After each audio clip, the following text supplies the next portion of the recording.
नमस्कार। आज के अखबारों की बात करें तो आज के अखबारों में देहरादून में तीनों अखबारों में लीड जो उपनल को लेकर कैबिनेट मीटिंग ने फैसला लिया है उपनल कर्मचारियों को लेकर वो है। अमर उजाला ने उपनल कर्मचारियों और आशाओं को मानदेय बढ़ा लगाया है। हिंदुस्तान ने जो हेडिंग लगाई है उपनल कर्मचारियों को मानदेय बढ़ा और दैनिक जागरण ने उपनल आशा और प्रधानों को सौगात लगाई है।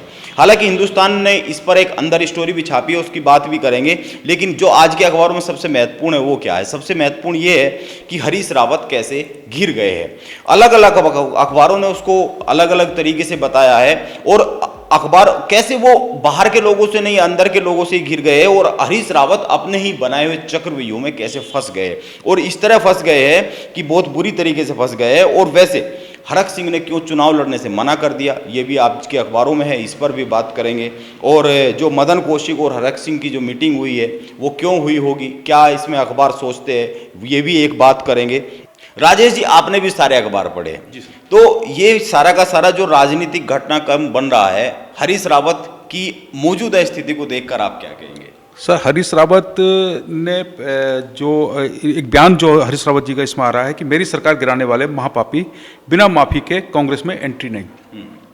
यशपाल आर्य के मुद्दे पर वो कहते हैं कि यशपाल आर्य उन पापियों में शामिल नहीं है क्योंकि यशपाल आर्य का उनको लगता है कि वो पवित्रता को अपने साथ लेकर चलते हैं। और दूसरी बात कि उन्होंने जैसे हरक सिंह रावत हैं और जितने भी लोग जो पहले उनकी सरकार को गिराकर मतलब कांग्रेस से बाहर चले गए थे, उन लोगों के लिए उन्होंने कहा है हरीश रावत ने, क्योंकि हरीश रावत को लग रहा है कि मैं घिर जाऊंगा क्योंकि वो सब उनके प्रतिद्वंदी हैं। यशपाल आर्य वाले मुद्दे पर प्रीतम सिंह ने फिर हरीश रावत की बात को जोर देते हुए कहा है कि इस बार तो फिर दलित चेहरा ही मुख्यमंत्री होगा, मतलब अगर यशपाल आर्य मुख्यमंत्री बनते हैं तो कोई हर्ज नहीं है। वो बार बार इस बात पर फोकस कर रहे हैं और वो उनका जो बेस है, जो आधार है, वो हरीश रावत का बयान ही है।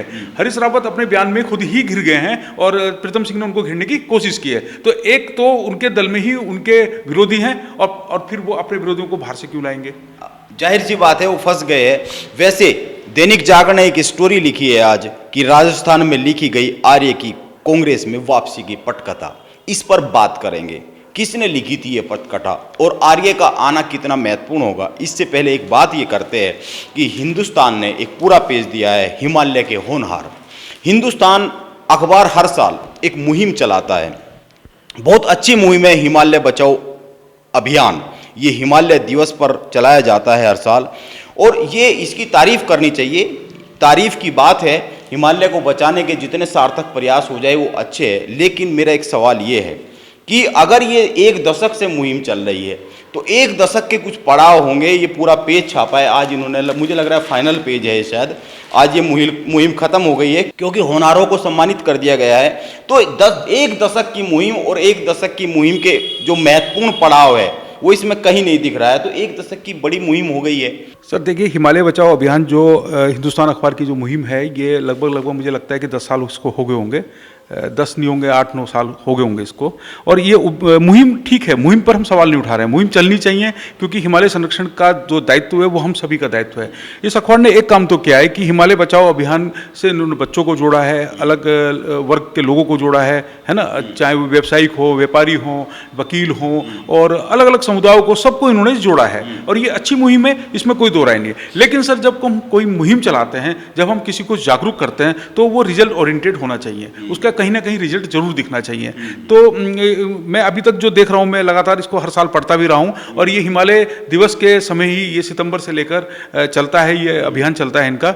लेकिन इसमें इस अभियान में अभी तक मैंने कहीं ये नहीं देखा है कि हमारे इस प्रयास से एक ये मतलब हिमालय से रिलेट कितना बचा, नहीं, इन्होंने अभी तक ये नहीं बताया है कहीं भी कि इनके इस प्रयास से पर्यावरण से संबंधित कोई एक बड़ा काम हो गया है, कोई एक सकारात्मक दिशा में ये लोग आगे बढ़े हैं। हालांकि हुए होंगे, हम ये नहीं कह रहे कि नहीं हुए हैं, बहुत बड़े काम हो गए। एक दशक की मुहिम है तो बड़े काम हुए होंगे, हो सकता है छापना भूल गए। ये भी बताना चाहिए कि मान लीजिए कोई प्लान है, उत्तराखंड में प्लान तेजी से बढ़ रहा है, ये बताया भी जा रहा है लगातार, तो ये किसी एक गाँव को गोद ले लें, ये किसी जो पानी के जो स्रोत हैं उनके संरक्षण की जिम्मेदारी ले लें। इन्होंने अभी तक ऐसा कुछ, इसमें कुछ दिख नहीं रहा है। देखिए वो क्या करे, हम सुझाव नहीं दे रहे, वो गांव को गोद ले, पूरे हिमालय को गोद ले, बात ये नहीं है।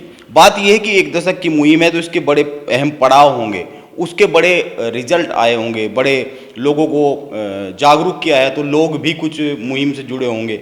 10 साल पहले अगर कोई पहली बार जुड़ा था तो हो सकता है वो 10 साल से काम ही कर रहा हो। इसके लिए देना चाहिए, मुझे लगता है कि इसके अहम पड़ाव भी देना चाहिए। और फिर राजनीति जो उत्तराखंड की, उस पर बात करने से पहले एक महत्वपूर्ण खबर पे मेरी नज़र पड़ गई है, और ये बहुत बहुत महत्वपूर्ण खबर है, और ये है कि हम पर्याप्त कोयला दे रहे हैं, बिजली संकट के लिए राज्य जिम्मेदार। केंद्र ने कहा है, और केंद्र की ये अभी क्या है कि उसका एक तरीका बन गया है। केंद्र पिछले जो कुछ समय से मैं खुद देख रहा हूँ, अखबारों में भी आ रहा है कि वो राज्यों पे डाल देता है अब, कि राज्य जाने, जैसे कोरोना वाले मामले में भी हुआ कि राज्यों की लापरवाही है, प्रदेश कुछ नहीं कर रहे हैं, इसमें भी ऐसे ही हुआ है। हालांकि इस पर एक अंदर बहुत खबर छपी है, और उस खबर को जानना बहुत जरूरी है। जानना इसलिए जरूरी है क्योंकि वो दिखाती है कि बिजली संकट कितना बड़ा हो गया है। बिजली संकट को लेकर 8 नंबर पेज पर हिंदुस्तान ने एक खबर छापी है कि बिजली की ज्यादा कीमत चुकाने के लिए उद्योग तैयार। ये राज्य के उद्यमियों की त्योहारी सीजन में बिजली कटौती किसी भी सूरत में मंजूर नहीं है। जो उद्यमी है उनके लिए है, और उन्होंने कहा है इंडस्ट्रीज एसोसिएशन ने सरकार से हर हाल में बिजली का इंतजाम करने का अनुरोध किया है। एसोसिएशन ने कहा है कि पीक सीजन को देखते हुए उद्यमी बिजली की ज्यादा कीमत चुकाने के लिए तैयार है। जाहिर सी बात है, संकट बड़ा होता जा रहा है, और इस पर किसी और एक अखबार ने भी खबर छापी है कि कैसे यूपीसीएल ने महंगे दामों पर बिजली, बल्कि ये हिंदुस्तान ने ही पेज 1 पे छापी है, बिजली संकट से आज थोड़ी राहत।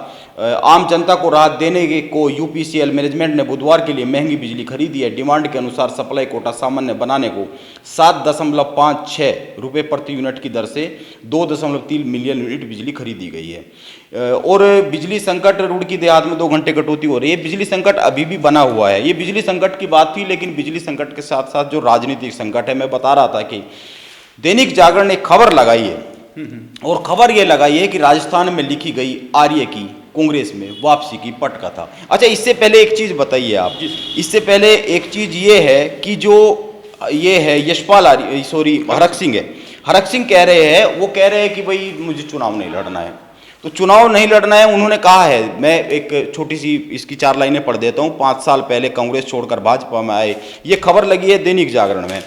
भाजपा में आए पूर्व मंत्री यशपाल आर्य की घर वापसी के बाद अब सबकी निगाहें कैबिनेट मंत्री हरक सिंह रावत पर टिकी हुई है। रावत भी मार्च 2016 में भाजपा में शामिल हुए थे। पार्टी में राजनीतिक हलचल के बीच हरक ने मंगलवार को फिर ऐलान किया कि उनकी विधानसभा चुनाव लड़ने की इच्छा नहीं है। हालांकि वो मदन कौशिक के साथ उनकी मीटिंग भी हुई है। तो हरक की इच्छा, मतलब हरक के मन में ये अचानक से इतना बड़ा बदलाव क्यों आ गया कि चुनाव लड़ने की इच्छा नहीं है।